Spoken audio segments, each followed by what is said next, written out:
Hello everybody, मेरा नाम है प्रशांत प्रकाश और स्वागत है आपका मेरे YouTube channel Science Special Classes में। गाइस, हमने यहाँ पे लिख रखा है welcome to Science Special classes.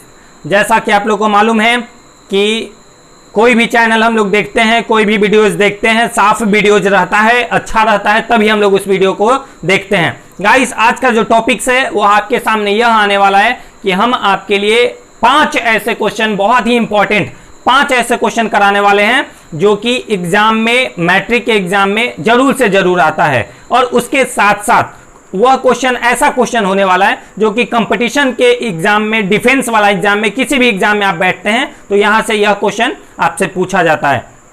तो गाइस, एकदम छोटा सा क्वेश्चन लेकर के चलेंगे, जैसे इसमें से पांचों का आंसर आप लोग को जो है मालूम होगा। ठीक है, मुझे लगता है कि मालूम होगा। ठीक है, ऐसा इजी क्वेश्चन आपके सामने हम पेश करने वाले हैं। ठीक है, तो गाइस, सबसे पहले उस क्वेश्चन को स्टार्ट करने से पहले हम आपको बता देना चाहेंगे कि अगर आप हमारे YouTube चैनल पे पहली बार वीडियोज को देख रहे हैं तो चैनल को सब्सक्राइब जरूर कीजिए, और साथ में सब्सक्राइब जैसे ही आप कीजिएगा तो उसके साथ में बेल आइकन आ जाता है, तो उस बेल आइकन को प्रेस करके नोटिफिकेशन को ऑन कर लीजिए, ताकि अगली वीडियो जब भी हम आपके सामने लाएंगे तो आप हमारी वीडियो से सबसे पहले आप फायदा उठा पाएंगे।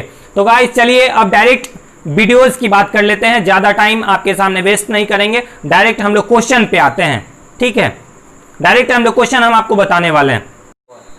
तो गाइस, लीजिए, हम आपके सामने 5 क्वेश्चन लेकर के मौजूद हैं, आपके सामने हम हाजिर हो गए हैं। ये रहा आपके सामने इंपॉर्टेंट क्वेश्चंस ऑफ बायोलॉजी।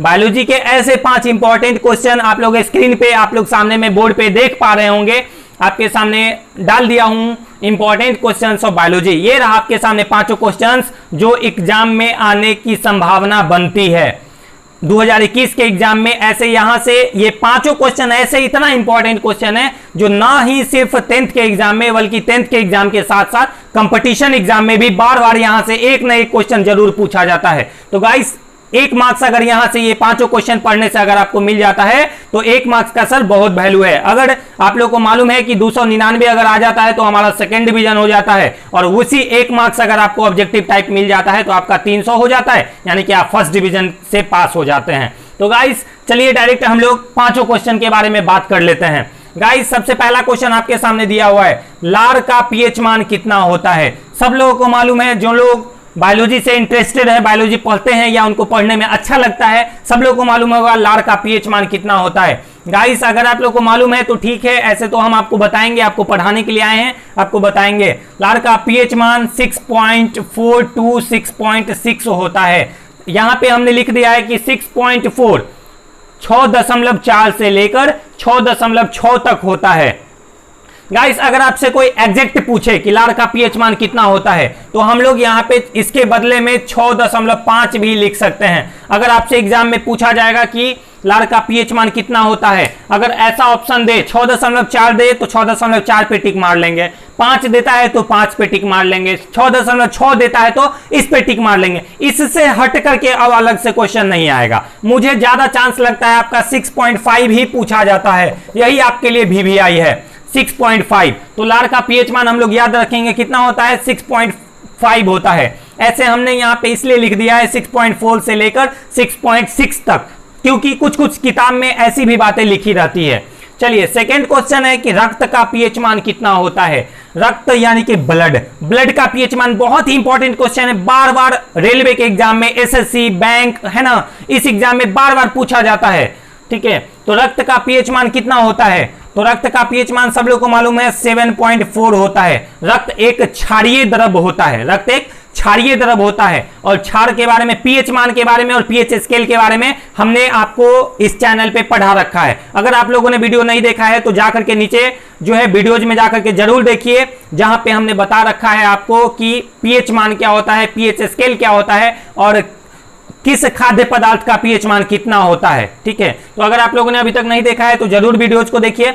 रक्त जो होता है एक क्षारीय द्रव होता है जिसका पीएच मान 7.4 होता है। चलिए, तीसरा क्वेश्चन आपके सामने है, लार में कौन सा एंजाइम पाया जाता है। सब लोग को मालूम है कि लार में टाइलिन नाम का एंजाइम पाया जाता है, बहुत ही इंपॉर्टेंट है।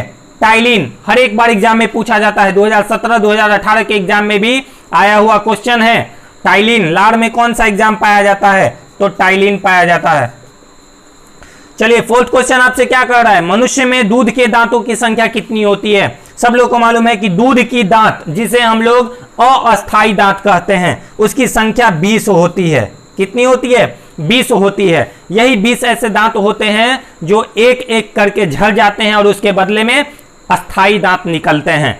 तो दूध की दांतों की संख्या 20 होती है। पांचवा क्वेश्चन VVI है, कहे तो very very important, very very important, बहुत इंपॉर्टेंट क्वेश्चन, पिछले साल का एग्जाम में पूछा हुआ क्वेश्चन है। मुकुलन विधि द्वारा किस जीव में प्रजनन होता है? मुकुलन, जिसको इंग्लिश में हम लोग बडिंग कहते हैं। क्या कहते हैं? बडिंग। ठीक है, मुकुलन विधि द्वारा किस जीव में प्रजनन होता है? पिछले साल का पूछा हुआ क्वेश्चन है एग्जाम में। वहां पे ऑप्शन में देता है कि मुकुलन विधि द्वारा किस जीव में प्रजनन होता है। तो गाइस आप लोग याद रखेंगे कि मुकुलन विधि द्वारा हाइड्रा या ईस्ट में प्रजनन होता है, हाइड्रा या ईस्ट में। तो चलिए यहां पे जगह नहीं है, इसलिए हम ऊपर वाले को मिटा करके यहां पे इसका आंसर लिख देते हैं। ठीक है, नीचे में जगह न होने के कारण हम इसको ऊपर लिख रहे हैं। देखिए, मुकुलन विधि द्वारा हाइड्रा में होता है, हाइड्रा या ईस्ट में होता है, हाइड्रा या ईस्ट में होता है। तो गाइस यहां से क्वेश्चन कैसे पूछा जाता है, इस चीज को थोड़ा आप लोग समझ लीजिए। एग्जाम में पूछा था कि मुकुलन विधि द्वारा किस जीव में प्रजनन होता है, वहां पे ईस्ट ऑप्शन में नहीं दिया था, सिर्फ दिया हुआ था हाइड्रा। तो मुझे लगता है कि अब जब आपसे क्वेश्चन पूछा जाएगा अगले एग्जाम में, तो हाइड्रा न दे करके सिर्फ आपको ईस्ट दे देगा। पिछले साल ईस्ट नहीं दिया हुआ था ऑप्शन में, सिर्फ हाइड्रा दिया हुआ था। तो हो सकता है इस बार हाइड्रा न दे, डायरेक्ट ईस्ट दे दे। तो गाइस आपको दोनों याद रखना है कि मुकुलन विधि द्वारा किस जीव में प्रजनन होता है, तो यह हाइड्रा या ईस्ट में होता है। यह दोनों जीव का नाम है जिसमें बडिंग के माध्यम से रिप्रोडक्शन होता है। तो गाइस यही 5 क्वेश्चन आपके लिए आज लेकर के आए थे, और अगला क्वेश्चन और भी हम आपके सामने फिजिक्स का, केमिस्ट्री का, बायोलॉजी का, ऐसे ऐसे क्वेश्चन हम आपके सामने लाते रहेंगे जो कि एग्जाम के दृष्टिकोण से आपके लिए बहुत ही महत्वपूर्ण होगा, आपके लिए लाभदायक होने वाला है। तो गाइस बने रहिए हमारे YouTube channel Science Special Classes में। और गाइस अभी तक अगर आप लोगों ने चैनल को सब्सक्राइब नहीं किया है तो चैनल को सब्सक्राइब जरूर कर लीजिए और बेल आइकन को प्रेस कर लीजिए। ठीक है गाइस, तब तक के लिए बने रहिए हमारे यूट्यूब चैनल पे। जय हिंद, जय भारत।